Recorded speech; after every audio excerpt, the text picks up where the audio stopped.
Hello friends, कैसे हैं आप लोग। Welcome to Physion classes where we study physics for NEET and JEE. अभी तक हम लोगों ने चैप्टर 3 का 7 क्वेश्चंस बना चुके हैं। आज हम लोग 8वां क्वेश्चन को सॉल्व करेंगे 8 से, और बाकी भी सॉल्व करने की कोशिश करेंगे। Question number 8 is a car is moving at a constant speed of 40 kilometre per our along straight road which heads towards a large vertical wall and makes a 90-degree turn. A fly flying at 100 km per hour starts from the wall towards the car at an instant when the car is 20 km away. Flies until it reaches the glass plane of the car and returns to the wall at the same speed.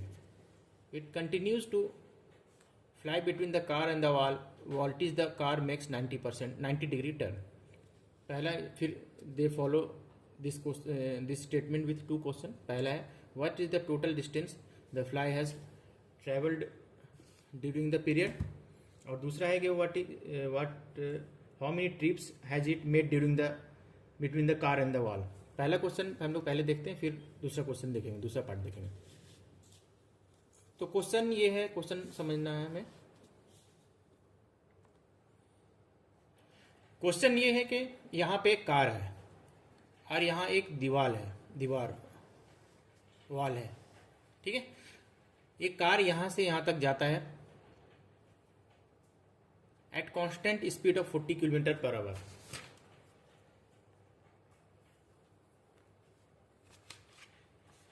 यहाँ पे car है, यहाँ दीवार है। Car यहाँ से यहाँ इस लाइन में मूव करता है और करने के बाद शार्प 90 डिग्री टर्न ले लेता है। तो शार्प 90 डिग्री इधर भी ले सकता है, इधर भी ले सकता है, बात बराबर है हमारे लिए। लेटेस्ट अज्यूम के इस डायरेक्शन में फिर चला जाता है वो। क्वेश्चन ये है कि दोनों के बीच में ये 20 किलोमीटर का डिस्टेंस है और ये मूव कर रहा है 40 किलोमीटर पर आवर की स्पीड से। यहाँ से एक फ्लाई है, एक मक्खी है, ये कार की तरफ एक मूव करना शुरू करता है और इसकी स्पीड है 100 किलोमीटर पर आवर। तो ये कह रहा है कि फिर ये दोनों कहीं पे भी मूव करता है, कहीं पे भी मीट करता है और फिर वापस ये यहाँ पे आता है। फिर जब तक गाड़ी आगे बढ़ रही होगी फिर ये वापस इधर आता है कार तक, फिर वापस दीवार तक जाता है, फिर वापस जाता है, फिर जाता है। तो पहला है क्वेश्चन के ये कितना डिस्टेंस तय करता है फ्लाई बिफोर ये कार मेक्स 90 डिग्री टर्न। ये क्वेश्चन को समझने की कोशिश करो। ये कार है यहाँ पे, यहाँ दीवार है, ठीक है। दोनों के बीच में 20 किलोमीटर का डिस्टेंस है। It moves in this direction. जैसे ही ये स्टार्ट करता है मूव करना, वैसे ही फ्लाई भी स्टार्ट करता है इस कार के तरफ मूव करना। दोनों कहीं पे भी किसी भी एक पॉइंट पे मीट करेंगे, ठीक है। यहाँ पे कहीं पे मान लो मीट करते हैं, फिर ये वापस जाने लगता फ्लाई, फिर यहाँ पे दीवार तक आएगा, जब तक ये आगे बढ़ेंगे, फिर ये वापस आएगा, फिर जाएगा। तो ये जब तक ये टर्न ना ले ले तब तक फ्लाई कितना किलोमीटर चल चुका है ना। हमें ऐसे लगेगा शायद 20 किलोमीटर ही चला हुआ या 20 किलोमीटर 22 टाइम्स 40 किलोमीटर चला हुआ, एक बार जाना एक बार आना, ऐसा नहीं है। लेटेस्ट अज्यूम, पहले तो देखो टाइम, तो ये डिस्टेंस है 20 किलोमीटर, ठीक है। तो टाइम टेकन बाय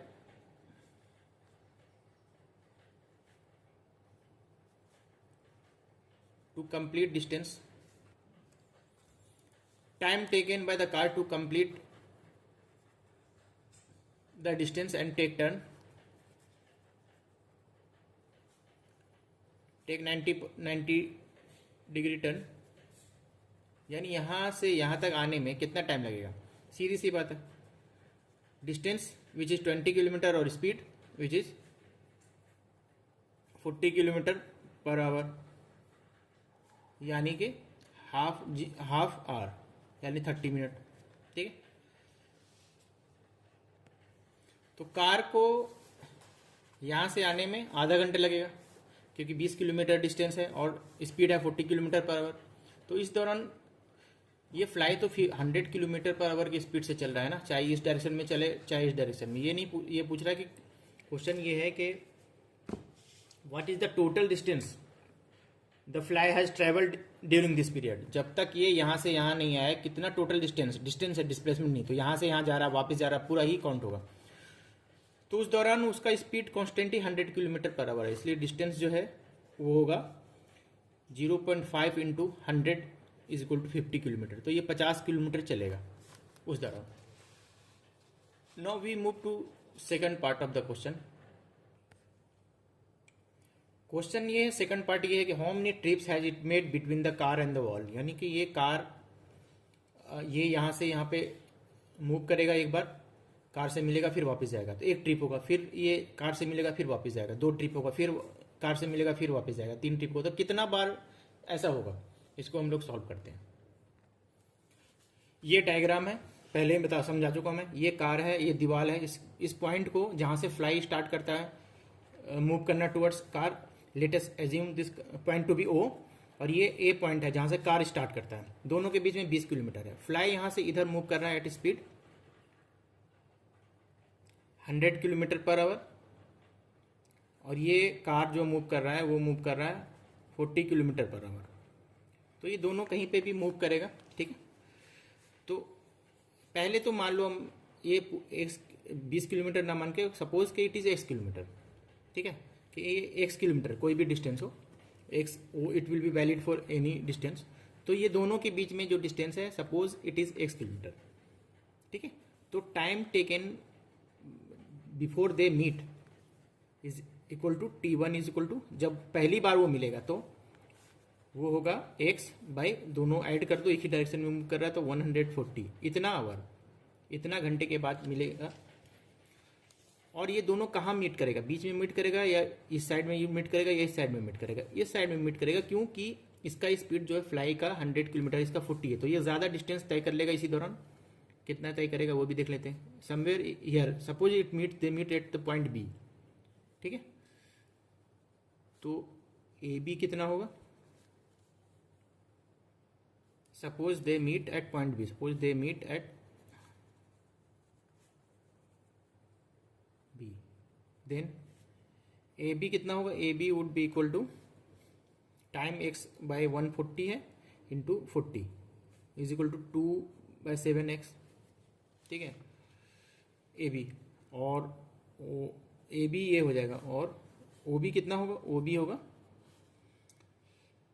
x/140 इतना टाइम है इंटू 100, क्योंकि ये टाइम निकल गया और उसका स्पीड 100 है, तो ये हो जाएगा 5/7x, ठीक है, ये हो गया, ठीक है। चलो, तो आफ्टर टाइम t1 जो है वो इस पॉइंट पे है कार, ठीक है, बी पॉइंट पे। नाउ और ओ भी हमें पता है, fly will start moving in this direction from B to towards O, ठीक है। तो इस टाइम को जितना टाइम में ये वापस चला जाए O B, O point, time of return, ठीक है, time of return 1, fly B से वापस ए में जाएगा, वापस ओ पॉइंट, वापस दीवार पे जाएगा, उतना उस दौरान कितना टाइम लगेगा, डिस्टेंस ओ बी और स्पीड, तो स्पीड तो उसका 100 है ही, हमें पता ही, वो भी हमने निकाल रखा है हमने, 5x/7 तो इंटू 100 आ गया, इज इक्वल टू x/140, इतना हुआ, इतना घंटा लगेगा इसको यहाँ पॉइंट बी से वापस ए आने में, वापस ओ में फ्लाई को आने में। तो फ्लाई जब तक यहाँ से यहाँ आएगा तो कार भी तो यहाँ से कहीं पे मूव कर गया होगा, सपोज कि वो पॉइंट सी में पहुँच गया होगा, तो हमें बी सी निकालते हैं, ठीक है। तो B C is equal to time है x/140 आवर और उसका स्पीड है 40, तो ये हो गया तुम्हारा 2/7 2/7x, ये हो गया BC, इतना हो गया 2/7x, और वो भी हम लोगों ने पहले निकाल रखा है, वो है 5x/7, ठीक है। हाँ ओ बी टोटल यहाँ से यहाँ, यहाँ से यहाँ, यहाँ से देखो हमने BC निकाल लिया 2/7x, और ओ बी हम लोग पहले से निकाल रखे हैं, वो है 5/7x, यानी यहाँ से यहाँ तक। ठीक है, तो ये जो होगा ओ सी क्या होगा, O C will be equal to O B minus B C. ठीक है, O C equal to O B minus O C, O C is equal to O B minus O B minus B C. ये देखो, O C is equal to O B minus B C, दिखाता हूँ। O C जो है equal to O B, total ये minus B C होगा। ठीक है, अब ओ C is equal to O B हम लोगों ने निकाल रखा है 5/7, और बी सी अभी यहाँ पे आया 2x/7, तो ये आ गया तुम्हारा 3x/7। ठीक, तो ये जो डिस्टेंस है ये हो गया 3x/7 यहाँ से यहाँ तक। तो देखो, पहली बार जब फ्लाई, अब यहाँ से फ्लाई वापस इधर मूव करना शुरू करेगा, तो पहला बार जब फ्लाई मूव करेगा यहाँ से यहाँ, तो दोनों के बीच में अगर डिस्टेंस x है, तो दूसरी बार में कितना आ जाएगा 3x/7, तो तीसरी बार में कितना आ जाएगा 3/7 को फिर से इसको 3x/7 से मल्टीप्लाई कर दो। ठीक है, और फिर घटता ही जाएगा डिस्टेंस। ठीक है, इसको मैं समझाता हूँ। अभी तक हम लोगों ने क्या निकाला है कि अगर दोनों के बीच में डिस्टेंस है x, पहला ट्रिप जब वो स्टार्ट करता है, यानी फ्लाई पहली बार यहाँ से यहाँ मूव करना शुरू करता है। ठीक है, दूसरा बार जब वो मूव करता है तो कार होती है पॉइंट सी पे, और दोनों के बीच में होता है 3x/7, तो डिस्टेंस बिटवीन देम, तो है कि distance between the car and the fly at the start of the first trip x kilometre.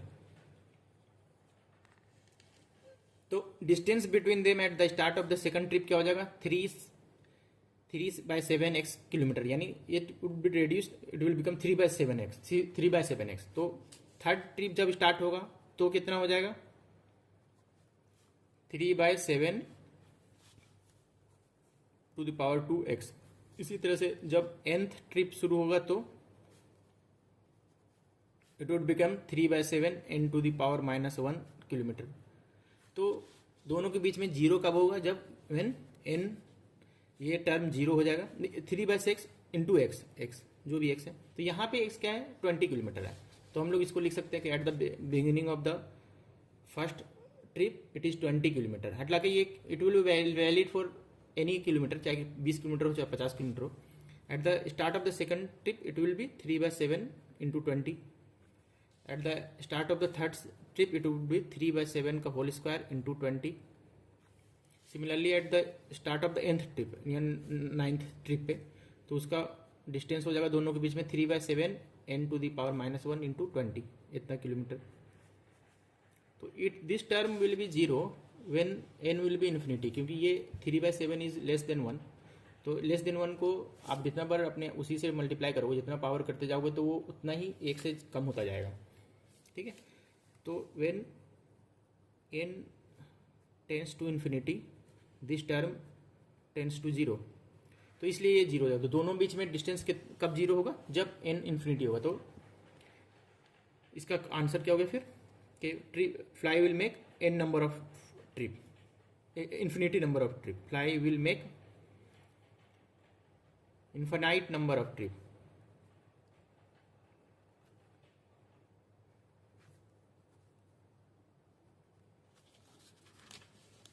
अब ये थोड़ा सा समझने वाली बात है कि फ्लाई विल इज,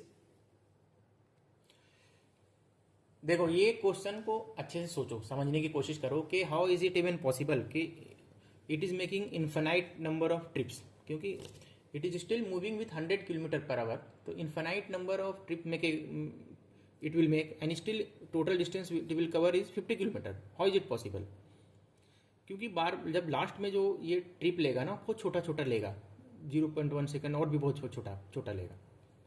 इसको अच्छे से एक्सप्लेन अभी करता हूं मैं। There was a person name, philosopher name Zeno. ये फिफ्थ सेंचुरी बीसी का फिलोसफर था, Greek philosopher.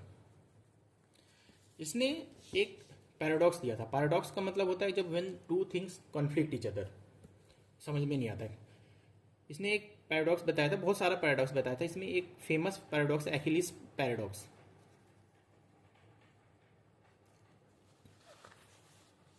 Some of you might have seen the movie Helen of Troy। उसमें एकिलीस के बारे में दिखाया था। Same Achilles which is who is a warrior, he runs fast. So उसने कहा कि अगर अखिलीस और एक टॉर्टवाइज या कोई भी बहुत ही छोटा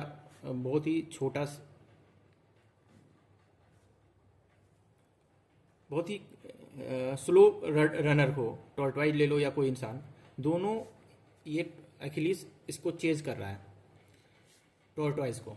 अखिलीस बहुत तेज दौड़ता है और टॉर्टवाइज बहुत धीरे दौड़ता है। तो जीनो का कहना था कि ये चाहे कितना भी तेज दौड़े, ये कितना भी स्लो दौड़े, ये कभी भी इसको नहीं ओवरटेक कर सकता है, यहाँ तक इसको कभी भी पकड़ नहीं सकता है। देखो अब हम लोग समझेंगे जीनो ऐसा क्यों कह रहा था। जीनो का कहना था कि ये दोनों बीच में जो भी डिस्टेंस होगा, मान लो एक्स है, इसको पहले कवर करना पड़ेगा। तो एकिलीस कितना भी तेज दौड़ रहा होगा, एक फाइनाइट टाइम तक ही यहाँ पहुँच पाएगा, टॉर्टवाइज तक, ये पॉइंट तक। मान लो आधा घंटा में पहुँचता है, या 15 मिनट में, या 10 मिनट, 1 सेकंड या 1 मिनट, जितना देर भी पहुँचेगा। उसका कहना था कि टॉर्टवाइज चाहे कितना भी स्लो मूव करता हो, वो यहाँ पे आगे बढ़ जाएगा। फिर कहना था, फिर दोबारा जीनो कह रहा था कि अखिलीस को यहाँ से यहाँ तक आना पड़ेगा, फिर टॉर्टवाइज थोड़ा सा आगे बढ़ जाएगा, फिर यहाँ से यहाँ तक आना पड़ेगा अखिलीस को, और फिर टॉर्टवाइज आगे बढ़ जाएगा। इसलिए ये कभी भी यहाँ तक पहुँच नहीं पाएगा। जीनो का ये कहना था। ये जीनो का पैराडॉक्स है, लेकिन पैराडॉक्स इसलिए है क्योंकि इसके आर्गूमेंट में किसी तरह का कोई प्रॉब्लम नहीं है, लेकिन हमारे ऑब्जर्वेशन के अगेंस्ट जाता है। क्यों? क्योंकि हम लोग देखते हैं कि ऐसा नहीं होता कि एक तेज दौड़ रहा है, एक स्लो दौड़ रहा है। क्लासिकल फिजिक्स से तो हम लोग बता देंगे कि कितना देर में ये पहुंच पाएगा।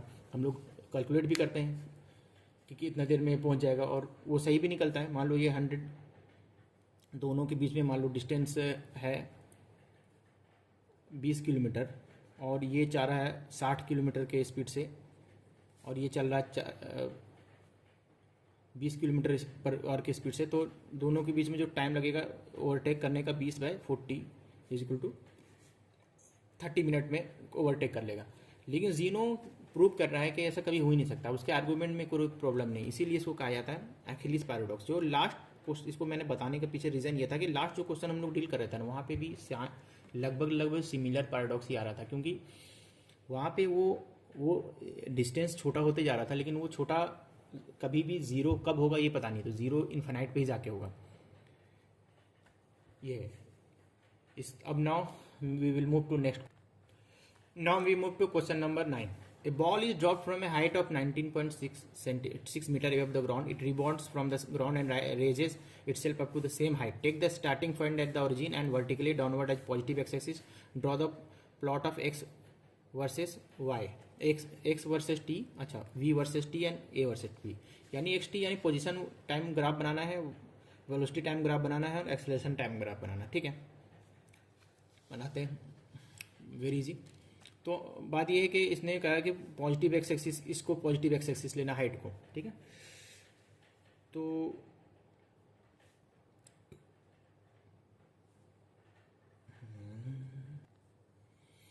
देखो, बॉडी एक बॉल है, उसको ड्रॉप किया गया हाइट से, ये यहाँ पे ग्राउंड से टकराया और वापस से फिर चला गया सेम ही हाइट पे। ठीक है, ये टकराया और वापस चला गया। यहाँ पे जिम किया गया, फ्रिक्शन वगैरह कुछ भी है नहीं, एयर रेजिस्टेंस भी नहीं, इसलिए सेम लेवल पे चला गया। तो acceleration versus time, velocity versus time, और एक्स पोजीशन वर्सेस टाइम का ग्राफ बनाना है। सबसे पहले एक्सेलरेशन टाइम का बनाते हैं हम लोग। ठीक है, एक्सेलरेशन टाइम का ये है एक्सेलरेशन, और ये टाइम। देखो, एक्सेलरेशन और टाइम विल ऑलवेज, एक्सेलरेशन यहाँ पे कांस्टेंट रहेगा। ठीक है, एक्सेलरेशन जो है, देखो, take the starting point as origin vertically downward as positive x axis, vertically downward को पॉजिटिव एक्स एक्सिस मानने के लिए कहा है, इसलिए जो है हमारा जो एक्सेलरेशन होगा वो पॉजिटिव होगा। अगर इसको हम लोग ऊपर को पॉजिटिव मानेंगे तो एक्सेलरेशन चूंकि नीचे डायरेक्शन में होगा तो नेगेटिव लेना पड़ेगा, लेकिन पहले क्या रखा कि वर्टिकली डाउनवर्ड इज पॉजिटिव तो एक्सेलरेशन इज पॉजिटिव। तो यहाँ पे एक्सेलरेशन का जो भी वैल्यू होगा 9.8 यहाँ ले लो या 10 ले लो, यहाँ जो भी, तो यहाँ ये आएगा जब तक वो गिरेगा उसके बाद चूंकि एब्रप्ट चेंज होगा तो यहाँ पे हम ब्रेक देंगे और फिर से ये जाएगा तो हमेशा रहेगा तो सेम ही। तो ये हो गया एक्सेलरेशन टाइम ग्राफ। ठीक है, अब आते हैं वेलोसिटी टाइम ग्राफ में कैसे बनाएंगे। Very easy. ये वेलोसिटी सबसे पहले जीरो से शुरू होगा, जीरो से जाएगा, जाते जाते जाते ये जाएगा जहाँ एक हाइट तक जाएगा। ठीक है,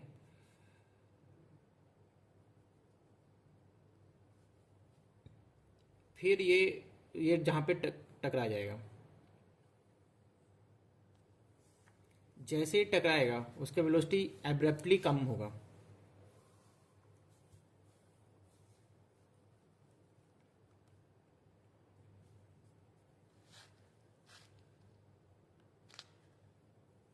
और फिर यहाँ से ये फिर बढ़ना शुरू होगा, फिर बढ़ेगा, बढ़ते बढ़ते जीरो पे पहुँच जाएगा। ये है velocity time graph.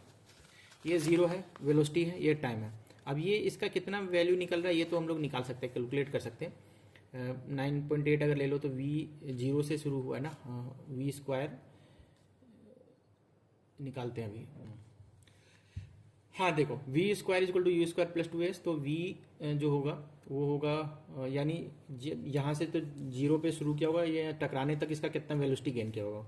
We zero 2 into a, acceleration 9.8 और एस इतना है तो 19.6 into 96.2 v is equal to 19.6 metre per second. तो यहाँ पे ये इसका वैल्यू होगा 19.6 मीटर पर सेकंड।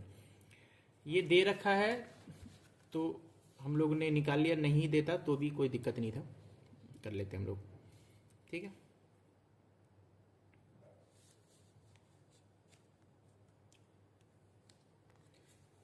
सिमिलरली यहाँ पे भी ये आएगा -19.6। तो ये वेलोसिटी टाइम ग्राफ हो गया। अब हम लोग बनाते हैं पोजीशन टाइम। देखो हम लोग पॉजिटिव एक्स एक्सिस इधर लिए और ये टाइम लिया हम लोगों ने, तो ये जीरो हाइट से शुरू होगा और ये बढ़ते जाएगा जब तक ये 19.6 हाइट तक 19.6 तक पहुंच जाए, क्योंकि इतना ही हाइट है। और फिर ये वापस आते जाएगा जब तक ये जीरो पे ना पहुंच जाए। ठीक, अब ये टाइम हमें निकालना है कि कितने देर में गिर जाएगा।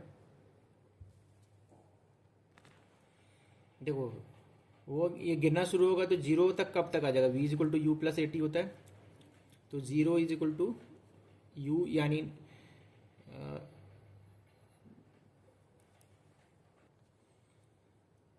19.6 इज इक्वल टू यू, तो जीरो होगा ए 9.8 इंटू टी, तो t is equal to 2 second. तो यानी कि 2 सेकेंड पे वो नीचे पहुंच जाएगा, तो ये हो जाएगा 2 सेकंड। ये लिख दो, टी इज इक्वल टू 0, ये टी इज इक्वल टू 2 और फिर वापस ये टी इज इक्वल टू 4। देखो इसमें वैल्यूज दे रखा है इसलिए हम लोग वैल्यू के हिसाब से निकालते हैं। वैल्यू नहीं भी दे रखा तो मान लो क्वेश्चन हमारा आ जाएगा उसमें वैल्यू नहीं दे रखा, लेकिन ग्राफ का जो शेप है वो तो सेम ही रहेगा ना। एक्सेलरेशन देखो, acceleration time graph, acceleration same ही रहेगा, वो तो चेंज नहीं होगा कुछ भी हो जाए, लेकिन जिस वक्त टकराता है उस वक्त एक गैप बन जाएगा, फिर ये हो जाएगा। इसी तरह से वेलोसिटी टाइम ग्राफ जो है, it will start with velocity 0 and it will reach maximum at time t is equal to 2। यहाँ पे आ जाएगा t is equal to 2 और वो जो मैक्सिमम जो पहुँचेगा उसका वैल्यू होगा 19.6 मीटर पर सेकंड, जो कि दे रखा है कि हाइट 19.6 है। फिर ये एक एब्रप्टली इसका वेलोसिटी ये ऊपर जाने लगेगा, तो जब नीचे टकराएगा और एकाएक उसका डायरेक्शन बिल्कुल ही चेंज हो जाएगा, रिवर्स हो जाएगा, तो उस वक्त उसका वेलोसिटी रिवर्स हो जाएगा और इट विल बिकम -19.6 हाँ 19.6 आया था, 19.6 मीटर पर सेकंड। तो इतना नीचे से फिर वो इतना मिनिमम हो जाएगा, और फिर यहाँ से ये जीरो होके जाएगा। समझने की कोशिश करो यार कि बॉडी जब हाइट पे थी, यहाँ पे जब गिरना शुरू हुई, ये समझ लो ग्राउंड है, ये गिरना शुरू हुई तो वेलोसिटी इसका जीरो है, यहाँ गिरते गिरते गिरते जब यहाँ पे आई तो इसका वेलोसिटी हो गया 19.6 मीटर पर सेकेंड, सबसे हाई पे। और फिर जैसे ही वापस जाने लगी ऊपर डायरेक्शन चेंज हो गया, तो उसका डायरेक्शन चेंज हो जाएगा ना, तो इसका हो जाएगा velocity minus 19.6 metre per second, और ये हाइट 19.6 है। एक्सेलरेशन इस दौरान हमेशा 9.8 मीटर पर सेकेंड रहा, लेकिन यहाँ पे एक एब्रप्ट चेंज हो गया, इसीलिए एक ब्रेक हो जाएगा। ठीक है, break. Okay, position time graph जो है वो यहाँ से यहाँ तक आएगा, तो हमें पोजीशन टाइम ग्राफ यहाँ पे जो मैं बनाया है उसको समझने की कोशिश करूँ कि ऐसा क्यों बनाया है। देखो एस टी है, तो हाउ इज एस टी यहाँ पे related, S directly S is equal to, देखो S is equal to U T plus half A T का यू जीरो है, तो S is equal to half A T square, that implies S is directly proportional to square to T square. तो जब इस तरह से होगा ना, तो कर्व जो बनेगा एस के डायरेक्शन में जानेगा, इसलिए इस तरह से बनाया है। ठीक है, okay. Now we will take next question. Now we take question number 3, question number 10, today's question number 3 of course. A stone is dropped from a balloon going up with a uniform velocity of 5 meter per second. If the balloon was 50 meter high when the stone was dropped, find its height when the stone hits the ground. Question ये है कि एक balloon है, ऐसे मान लेते हैं इस तरह का बैलून है कोई, इसमें एक स्टोन है और बैलून जा रहा है एट विथ इस uniform velocity of going upward, इस डायरेक्शन में ऊपर जा रहा है with uniform velocity of 5 metre per second, और सडनली जो है बैलून को नीचे गिराया गया, तो ये ग्राउंड पे हिट करेगा। If the balloon was 50 metre high, और ये जो हाइट जो है ये 50 मीटर है, तो जब हिट करेगा तब तक जो है ये बैलून का कितना ऊपर जा चुका होगा और उसका हाइट कितना होगा। तो हम लोग इसको निकालते हैं आराम से। ये let us take consider motion of stone,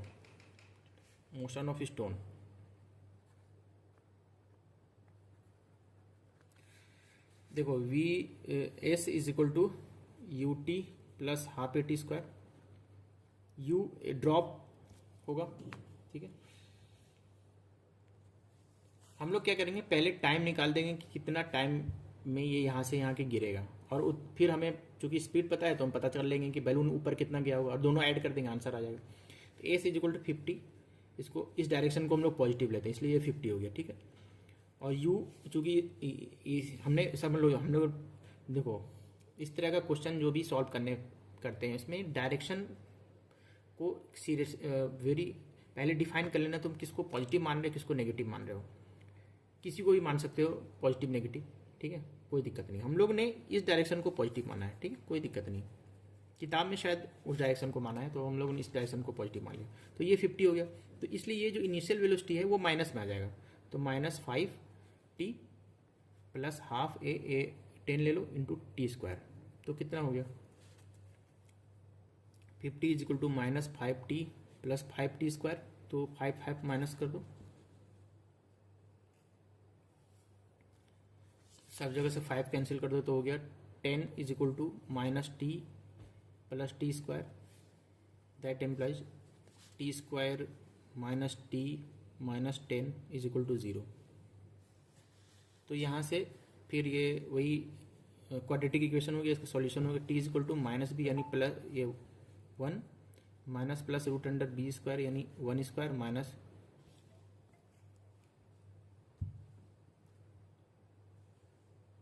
four ए और सी यानी -4ac, तो माइनस माइनस प्लस हो गया 4ac 40/2a, ये हो गया।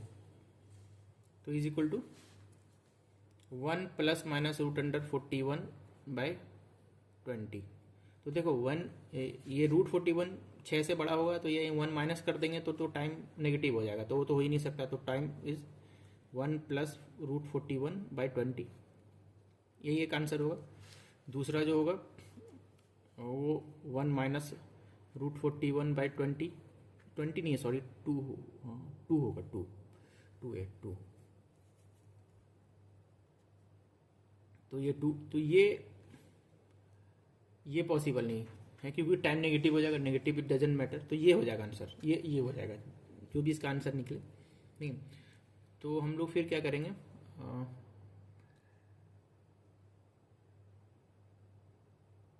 ये इसको कैलकुलेट करते हैं। तो ये कैलकुलेशन के बाद टी आ जाता है लगभग 3.7 सेकेंड। ठीक, तो ये 3.7 सेकेंड में यहाँ से यहाँ आया, तब तक ये ऊपर कितना गया होगा, बलून का हाइट कितना गेन किया होगा, height of balloon movement, displacement of balloon during this period is equal to 3.67 into 5 which is equal to लगभग 18.5 मीटर। तो ये पहले से 50 पे है और 18.5 और मूव किया है, तो कितना हाइट पे हो गया, बलून का हाइट हो गया होगा 68.5 मीटर, लगभग अप्रोक्सीमेटली यही आंसर है। ठीक है, ये हम लोगों ने क्वेश्चन बना दिया, वेरी गुड। अब now I think I should call it a wrap. Actually मैं क्वेश्चंस समझाने में ज़्यादा टाइम लग रहा है, आप लोग क्वेश्चंस को फिर से बनाया करो, कई बार बनाया करो और समझने की कोशिश करो कि क्या कॉन्सेप्ट आप लगा रहे हो तो बन रहा है और क्या कॉन्सेप्ट लगा रहे हो तो नहीं बन रहा है। आप खुद से बनाने की कोशिश करो, अगर बन जाता है तो वेल एंड फाइन, और नहीं बनता है तो कॉन्सेप्ट्स को क्लियर करो, समझने की कोशिश करो कि हमने ये लिया तो क्यों लिया, ऐसे बनाया तो कैसे बनाया। ऐसे अगर हम दूसरी तरह से बनाने की कोशिश करो, ऐसे बनाएंगे तो बनेगा या नहीं बनेगा। आई होप के you people are preparing well, और कोई भी प्रॉब्लम हो तो you can reach out. Thank you very much.